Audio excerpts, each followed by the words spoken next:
This is Halloween, this is Halloween, Halloween, Halloween, Halloween, Halloween. Wait a second. This is a variety show with no particular niche, baby. It's always about hanging out. Maybe we'll laugh at some stuff, maybe we'll learn something new, but it's always about hanging out, me and you. Welcome to that Halloween special thing with James. Hello, my loves, and happy Halloween.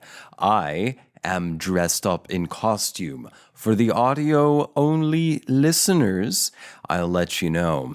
I am dressed as a prominent figure in the anarchist community and in silent films. Yes, Charlie Chaplin was an anarchist. Look it up.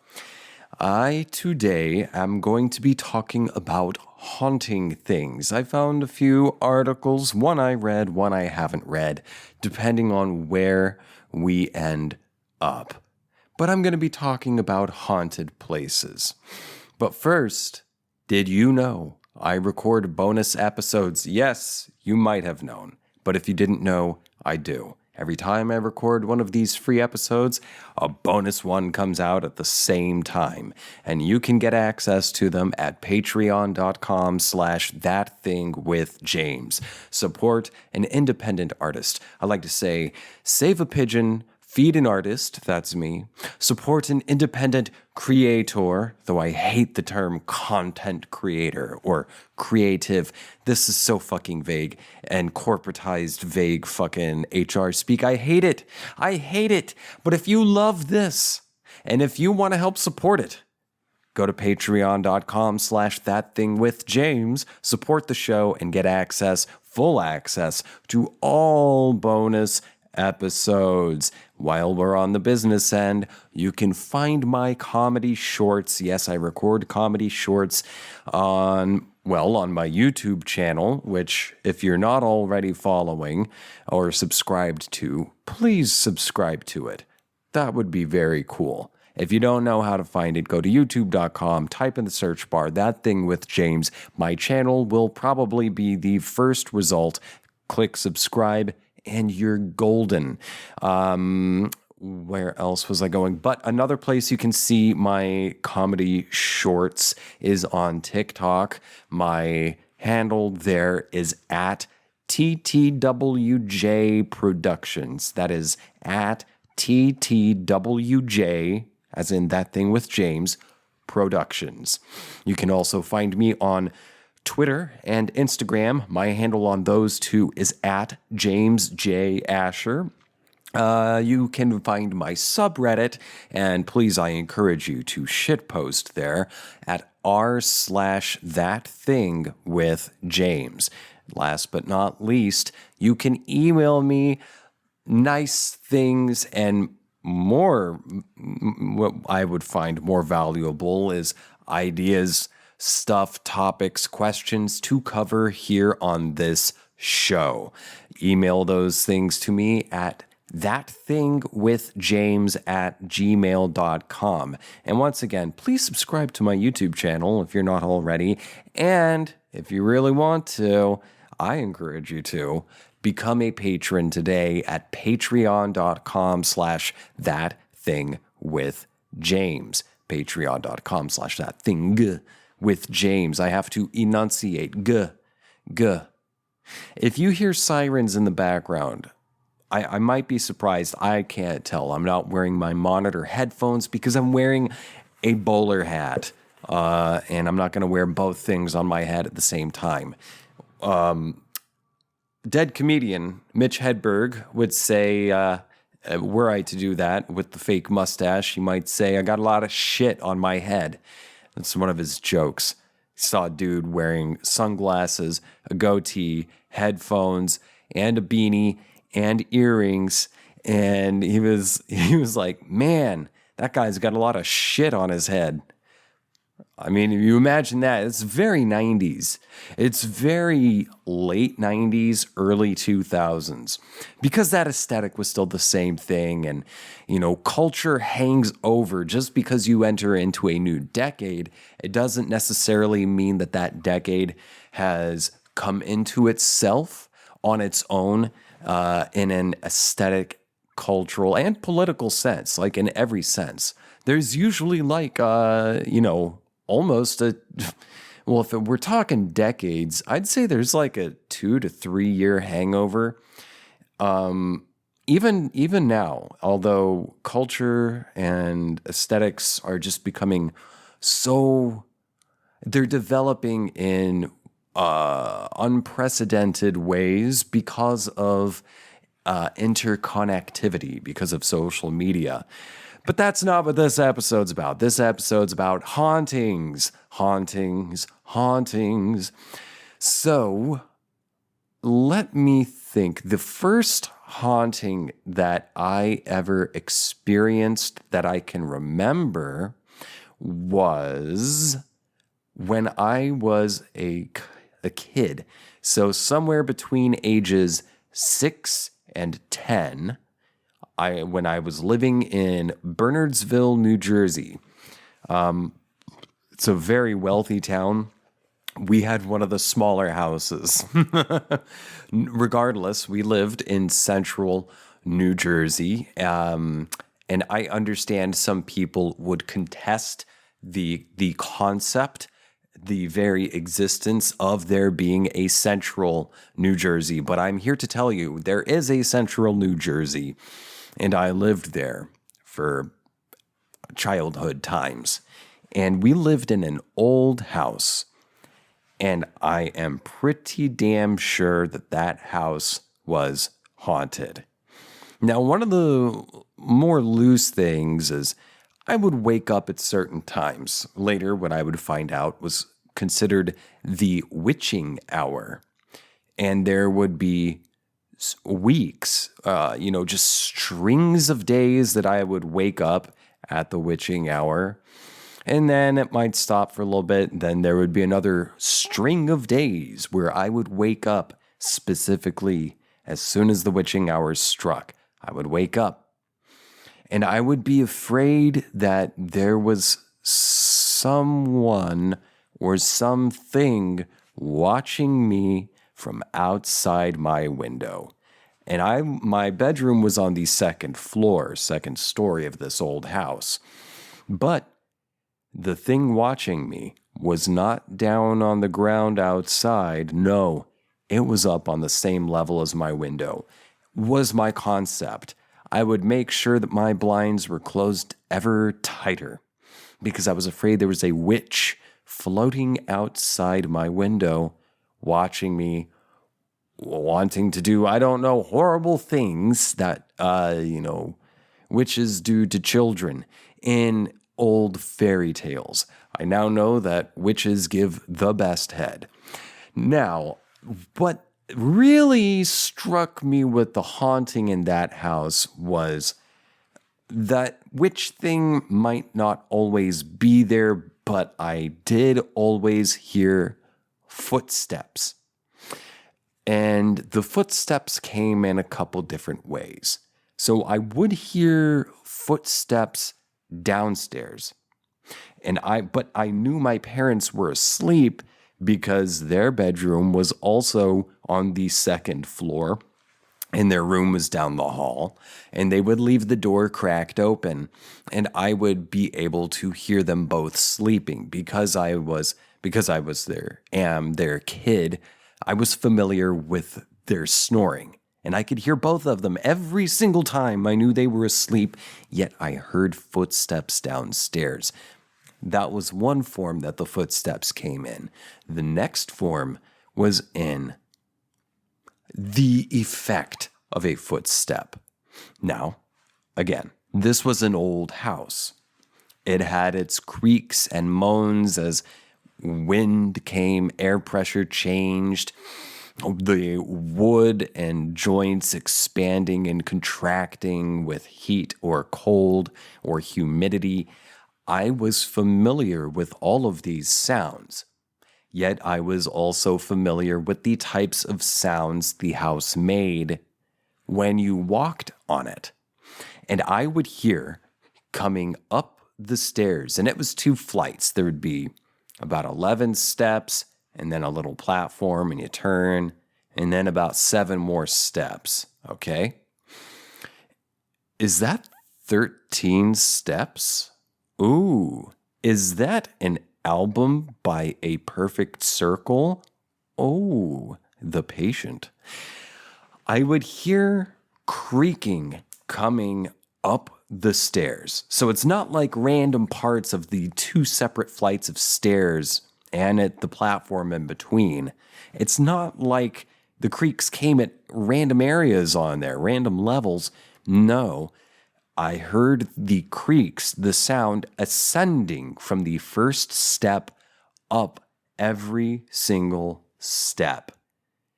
Across, you take the 2 or 3 steps to cross the platform, turn, and come up the final steps. And oh, how wonderful. My bedroom was right at the upper landing of that second flight. I was right there at the stairs. So if something were to come up all the way up the stairs, my bedroom would be the first stop. Great. I'm freaked out now. I would creak open the door, my bedroom door, which I did not leave open.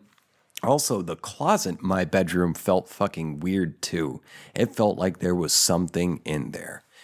But I would hear the creaks coming up the stairs. Let me describe the creaks. It was the kind of sound the steps made when placed under pressure of someone's foot and full body weight. That is to say, when you're walking in an old house over 100 years old, and you're walking and you step on some stairs, the stair kind of bends and creaks under your weight. That's the kind of creaking noise these steps made sequentially, progressively, up from the ground floor all the way to my bedroom door. I would crack the door, look out into the gloom, listen. The creaking would stop. I wouldn't hear the footsteps anymore, but I would get the sense that I was not alone aside from myself and my parents down the hall. I would get the sense that there were multiple people downstairs on the ground floor. So I would creak my bedroom door open and see nothing, hear no more creaks coming up the stairs, yet just get the general sense, the feeling that there were people downstairs. So I would slowly step out of my bedroom and head to the banister. Before getting onto the stairs, I would look down the banister, crane my neck around, afraid that something might reach up and grab my face. A skeleton hand, perhaps? No, that didn't happen. What happened was I would look to see if maybe there were some lights on downstairs, or listen keenly. Was there an intruder, a living intruder, that is to say? Yet I would hear nothing, yet I would still get the sense that there was something. So I would ever so carefully tiptoe as lightly as I could down the first flight of stairs up at the top and get to the mid-landing. And there I would stop and look and listen, not really hear anything, not really see anything, yet still get the impression that there were people downstairs. So I would descend even further down the first flight of stairs, or second, whichever direction you're going, and stop halfway and look over the banister and crane my neck around to see toward like the dining room and then the kitchen. The lights were all off. I didn't necessarily hear anything with my ears, yet I still got the impression, the image in my mind and I could hear it in my mind's ears and smell it with my mind's nose, cigar smoke. I would get the impression of cigar smoke and men, maybe like 3 men, white men, middle-aged, and whiskey, and for some reason, a chimpanzee. They had a chimp with them. They might have been circus people, but whoever they were playing cards in the kitchen. The same thing happened every single time. I would hear the steps coming up the stairs. I would sneak almost all the way downstairs and stop and hide and try to see or hear something. Is Dad up? Maybe. Maybe that's not his snoring I'm hearing in his bedroom. No, that was his. Downstairs is partially empty. But for the impression of men smoking cigars, drinking whiskey, and playing cards around a table in the kitchen. Who knows? Maybe that's what happened there. I don't know. But when you're in an old place like that, there's likely to be hauntings. And there's also very much likely to be hauntings in theaters. Yes, live theaters. Probably even movie theaters now because it's so common. But I remember one of the first theaters, live theaters that I worked in, it was called the Shawnee Street Theater in Tahlequah, Oklahoma. It has since been condemned, and it should have been long before I got there. Hold on just a second. I need to wet my whistle. Today I'm drinking, as always, Waterloo sparkling water from Austin, Texas. This is a seasonal flavor, spiced apple, and is it delicious? I'm going to take a drink real quick, and I'll be right back. That was delicious.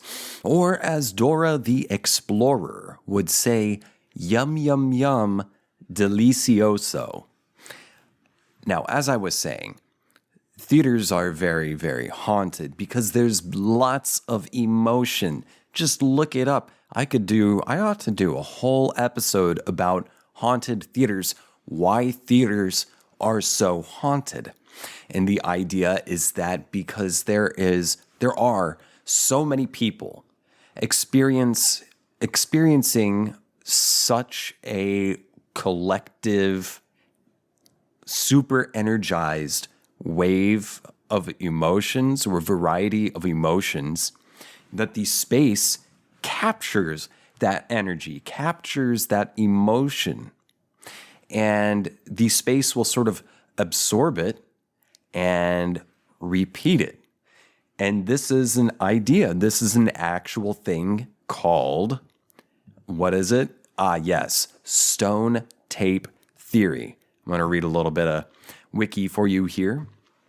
The stone tape theory is the speculation that ghosts and hauntings are analogous to tape recordings and that mental impressions during emotional or traumatic events can be projected in the form of energy recorded, quote unquote, onto rocks and other items and, quote unquote, replayed under certain conditions. The idea draws inspiration and shares similarities to the views of 19th century intellectualists and psychic researchers such as yada, yada, yada. The idea and term stone tape were retrospectively and inaccurately attributed to British yada yada, okay, who believed ghosts were not spirits of the deceased, but simply non-interactive recordings similar to a movie. So yes, there's this idea that a space, and certainly stones, and certainly types of stones, can record events, especially if those events are highly energized, usually from a heightened emotional state. You'll hear about Zach Bagans talk about this stuff in Ghost Adventures. It's one of my favorite shows. I love Ghost Adventures. Zach Bagans is he's a hoot. I would say that man is a trip. So the first time I ever heard about stone tape theory was when I was in Ireland. And this was before I had ever worked or played in a theater. I would learn about theater hauntings somewhat later, maybe 2 or 3 years after my visit to Ireland when I was 15. But my first stop on that trip, because we went to Ireland and then to the UK, my first stop on that trip was Dublin. And I took a tour of a notorious prison called Kilmainham Jail. Although in this case, jail is spelled G-A-O-L. If you've played Elden Ring, you've probably encountered that word and perhaps wondered, how the fuck do I pronounce this? It's just jail. It's just another spelling. It's sort of I would guess, a sort of Gaelic, Celtic-esque spelling of jail.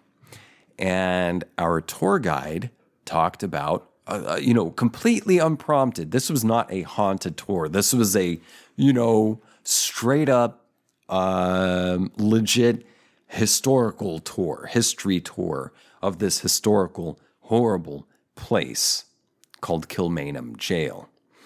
And he said, while we were walking through a corridor, he noted that the stones that made the jail are limestone.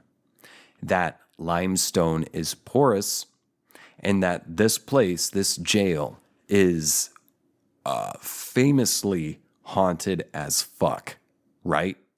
And he said he had experienced things there too. And he said, he straight up theorized, he told us there's this thing called stone tape theory, that, stones will record events happening and then replay them like a recorder. And that limestone, being a very porous stone, was excellent at taping things, taping events.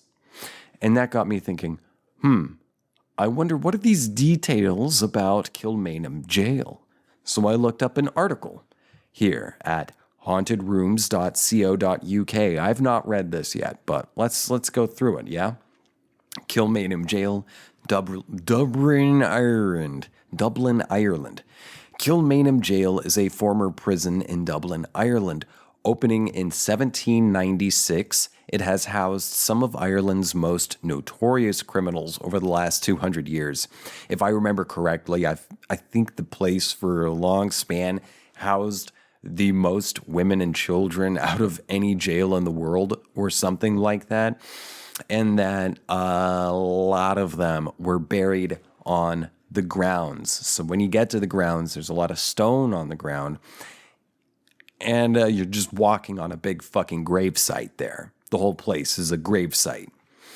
This eerie dark jail is Ireland's largest unoccupied prison. If you walk around the prison cells and echoing corridors, you can get the vivid idea of what the people imprisoned here endured between 1796, when it was first opened, and 1924, when the jail closed. Many of the criminals who were confined here died, and perhaps the most eventful was the execution of those responsible for the uprising in Ireland in 1916. Pierce, Connolly, and their co-conspirators were executed here, and a plaque in the courtyard remembers those that bravely faced the firing squads. Today, the jail is a museum, but many of its previous inmates remain. The ghosts of Kilmainham Jail. Poltergeist activity, dark entities. Great song by Bauhaus. Wait, that's Dark Entries. Is that song about buttholes? Apparitions and disembodied voices combine to make Kilmainham Jail one of the most haunted locations in Ireland. The chapel. One of the first reported hauntings of Kilmainham Jail dates back to the 1960s, when the jail was undergoing renovation, ready to open as the museum you see today. During these renovations, the governor, Dan McGill, was stationed at the jail with his family in the old warden's quarters. Late one night, he was looking out over the courtyard when he noticed the lights to the chapel were on. He ventured out to investigate and found nothing unusual, so he turned the lights off and made his way back to his quarters. To his amazement, after taking just a few steps, he turned around to see the lights were switched back on. This reportedly happened several times throughout the night. Several mediums have also reported an evil entity in the chapel during their visits. Ooh, what could it be? The dungeon. Perhaps the most shocking ghostly experience happened during the same period as Dan's. Whilst a painter was working in the dungeon, he was suddenly hit with an unseen force that pushed him right across the room, pinning him against the wall. Having to fight to get free, the man was terrified, leaving all his equipment there. He never returned. Disembodied footsteps. Another common occurrence during restoration work was the distinct sound of footsteps running up to the workers, then stopping next to them. Numerous people experienced this. They felt a sudden icy chill come over them when they looked up. The trudging of boots as if a soldier's parade was going on was a regular occurrence. Kilmainham Jail today. Visitors to this day are still experiencing some creepy paranormal activity. They often report people in period dress to the tour guides, only to learn they're apparitions. The chapel area gives guides and visitors the creeps, with people often reporting they feel as if an evil presence is watching them. Other strange occurrences include sudden cold spots, strange noises, disembodied voices, and cell doors slamming shut. There have also been instances of visitors/tour guides being pushed by an unseen force. Very, very interesting.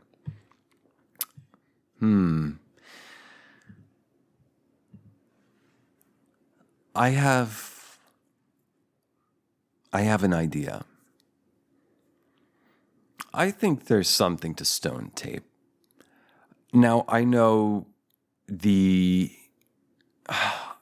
I always forget what they were called. They're located in what we now call England, and they are sort of warlocks. They're sort of like nature witches and warlocks. They're associated with Stonehenge, which I have been to. They wear white cloaks. I always forget what they're called. It starts with an H, whatever. They kind of worship and protect nature. These sort of pre-Christian thing. These people. What the fuck? Hold on. I'm going to look this up. This always drives me nuts. Druids. Duh. They're Druids.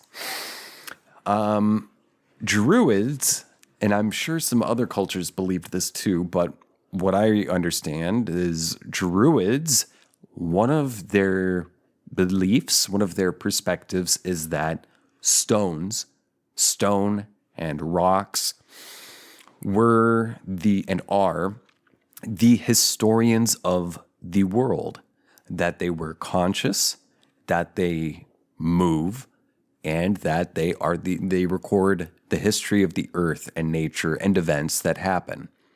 And even simply as if you want to take a scientific perspective, that's 100% right. You learn about a place, you learn about what it used to be from examining the stone, the soil, everything there. And indeed, Rocks do move. They migrate over time. The landscape sort of moves them around, and perhaps they move with the landscape. Druids believe that they were conscious, unless I'm mistaken here. I do think there's something to that, and I think that could lend itself to stone tape theory. And a theory I have is that, yes, 100%, yes, I believe in ghosts. I believe in supernatural things because I've personally experienced things. What's that sci-fi writer wrote that, magic is science that we have yet to understand, or, science today to someone 100, 200 years ago, it might appear as if magic.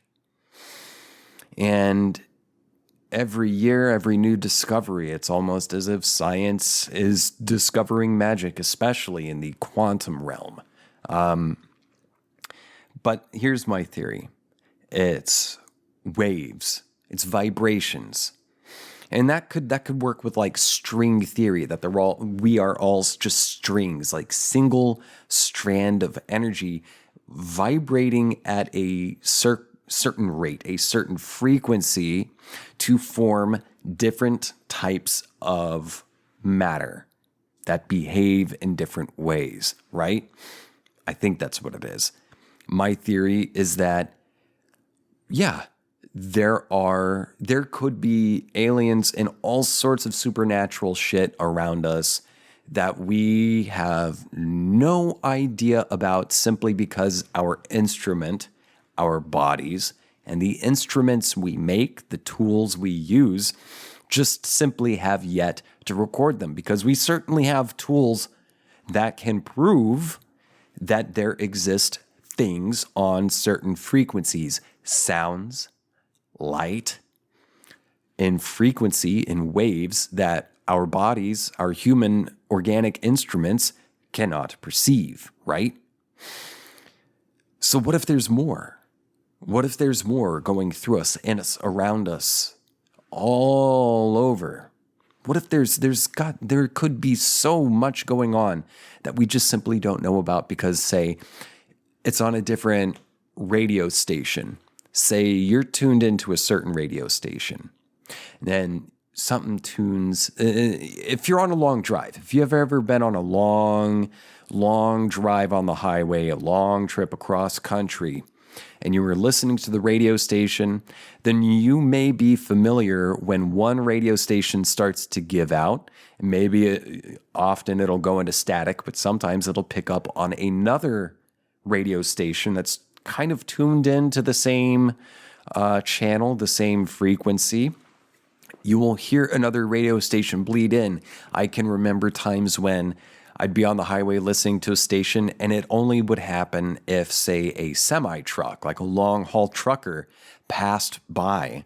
I might pick up on what they were listening to on my radio.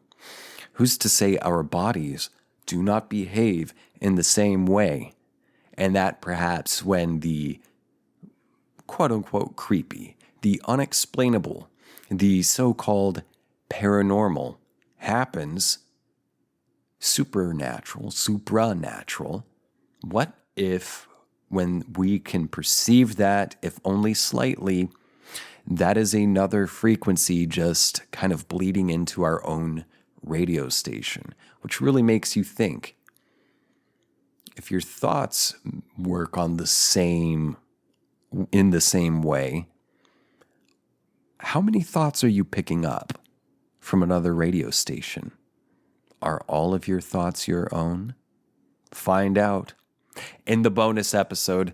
Yes, you can get access to this week's bonus episode once again, and all previously recorded and released bonus episodes, and help support me, help support this show, help make it more gooder at patreon.com/thatthingwithjames. Once more, that's patreon.com/thatthingwithjames. James.